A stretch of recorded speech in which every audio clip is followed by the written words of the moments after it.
the rest of the members of the board, as well as our facilitators. It's an honor to be here with you today at this annual Peacebuilding training with the theme, Forging the Path Towards Peace. The journey continues. The theme actually resonates deeply with me, and I'm sure it does with you as well. Just a short background, I'm actually a biologist working on what we call as computational biology. So I do more of the statistics, math, and then by 2011, that was my first time to be invited to become part of the Institute for Peace and Development in Mindanao of MSU-IIT. By 2012, my first encounter with Peacebuilding is with ICT, with Mike and Randy, and 2017 with John. No, so let's give them a round of applause. The reason for the applause is that the encounters with them were actually very transformational. From a person who only does research inside our laboratory to doing peace-building work in the field, that was for me a big transformation, and we all owe that to you and of course with MPI. Being here with MPI is quite different because when I started with the Institute for Peace and Development in Mindanao as one of the coordinators, I still had biases. Those I had to confront while I was with you here at MPI. Growing up, I had to listen to my parents who always mentioned, do not go outside because you will be kidnapped by the Moro. So I grew up with anti-Moro sentiments because firstly, my father also had encounters with, remember the wars in the past in the 1970s. So all of these were ingrained to us. My mother is from Visayas, my father is from North, from Luzon, particularly from Ilocos Norte. They went here to Mindanao because of what we call as the Hukbalahap, the Hukbumbayang Laban sa Hapon. That was, they were given lands as because of their participation in protecting the Philippines against the Japanese occupation. So he was 8 years old when they transferred to Mindanao, Waong, Lanao del Sur. And growing up, he had several encounters with the Bangsamoro. My lolo, my grandfather, was a soldier. So that's why the enemy images were there. And so I grew up listening to my parents about these enemy images. And then by 2012, that was when I took up the ICT, you then realize that the narratives that I've heard usually from my parents were not the only narrative that was there. Because of MPI, you do not only learn the theories, but you also learn the stories of the others. So that's when I heard about the stories of my classmates who were Bangsamoro. There were Maranaos, there were Magindanaoans in the class. I've heard their stories. And that for me was difficult to consume, to digest, because I was, I think, 24 years old when I took that course. And then just imagine for 24 years, what you have heard from your parents is only the othering, the enemy images against the other. And then for just 5 days, you learn to disregard those and of course, be open to other narratives. So I've heard, I think the greatest gift that I've learned from MPI is the gift of pluralism.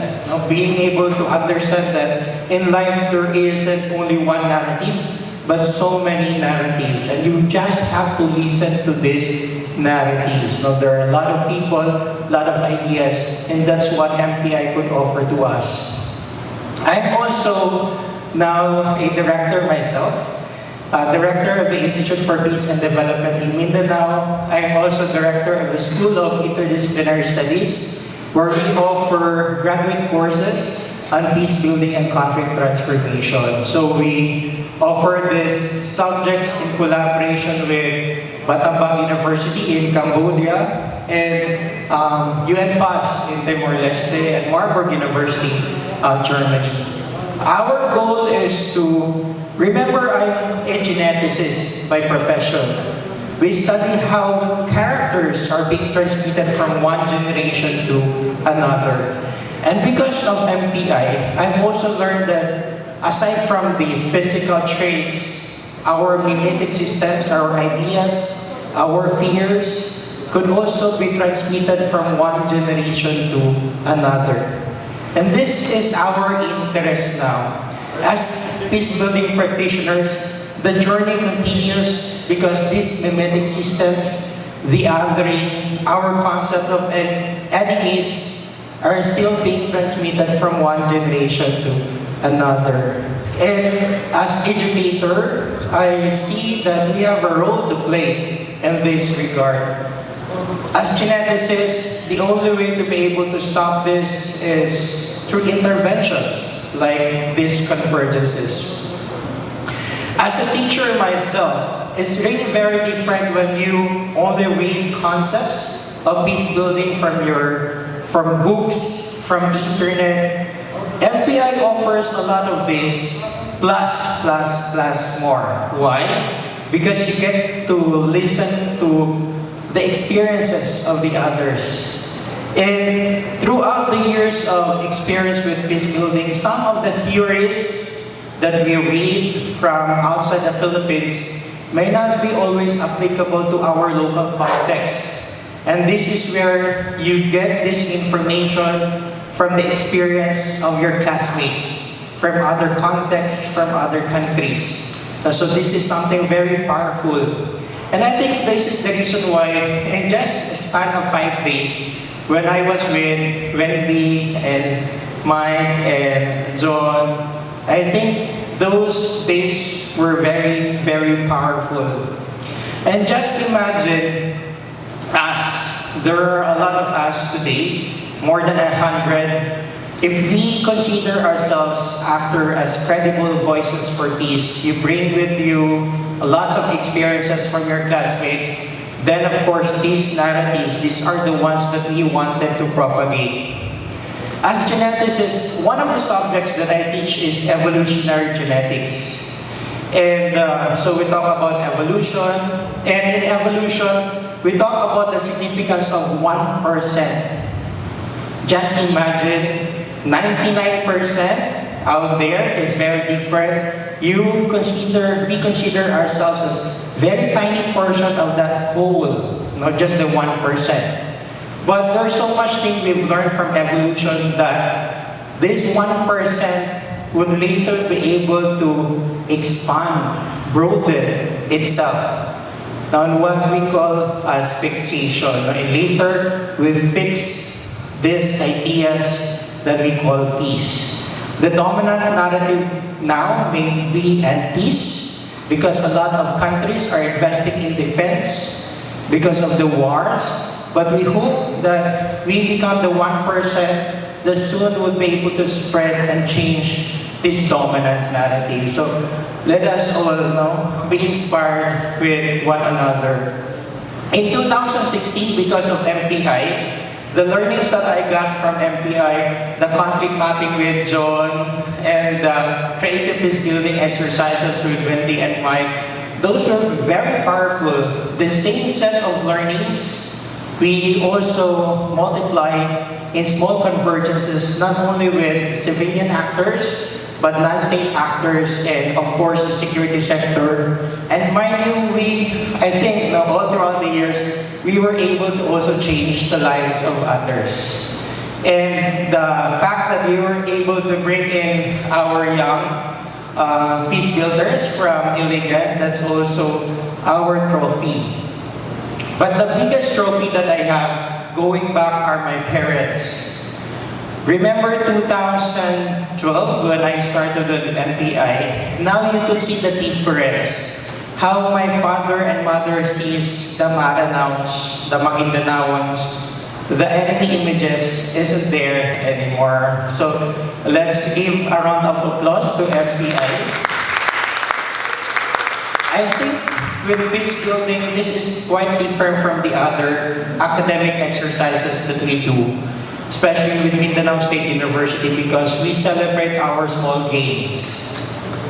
The gain that, imagine the biggest trophy for me is how I've changed. Through the learnings from MPI, I've changed the mental models of my parents. I think that's the biggest gift that you have given us, the MPI. So 2016 was also a great year for me because of the peacebuilding work, the practical skills that I've learned from MPI. I was conferred the Outstanding Teacher Award for the Philippines in 2016. 2017, the Outstanding Young Men, and 2020, the Outstanding Mindanaon. Why are these very important for me? Because the same set of exercises we reinvented to be creative, to cater to different groups. And I just never thought that that would also create a lot of positive impact to our participants. And I think just to inspire you more, all of these are learnings that we got from our facilitators. So the journey actually is continuing. Our theme is forging the path towards peace. The journey continues. We are here also. I think the thing that we need the most is what we call as knowledge management. And this is a space to be able to gather and harvest this knowledge, the experiences of others, all of us working for peacebuilding in different countries, different parts of the world. We have to forge the path towards peace because this is not only for us. For me, peacebuilding is not only for the awards. It's not actually the awards, but when I go back to our respective communities, the changes, the impact that we see. In 2019, we've learned that there are many scholars who said that the transmission of enemy images is vertical, mostly, from parents to offspring. And as geneticists, that is my interest. Now, not only is community peace building very important to our own areas of responsibility, the areas where we work, but peace building starts with ourselves and then in our home. And that is where peace building's journey should also continue. If we start within ourselves and our home, then we become credible voices for peace and we become multipliers of our key advocacy messages. And I think that is what is really very important. With that, I thank you. I thank you, MPI, and let's all be inspired to do peace building more. Thank you very much.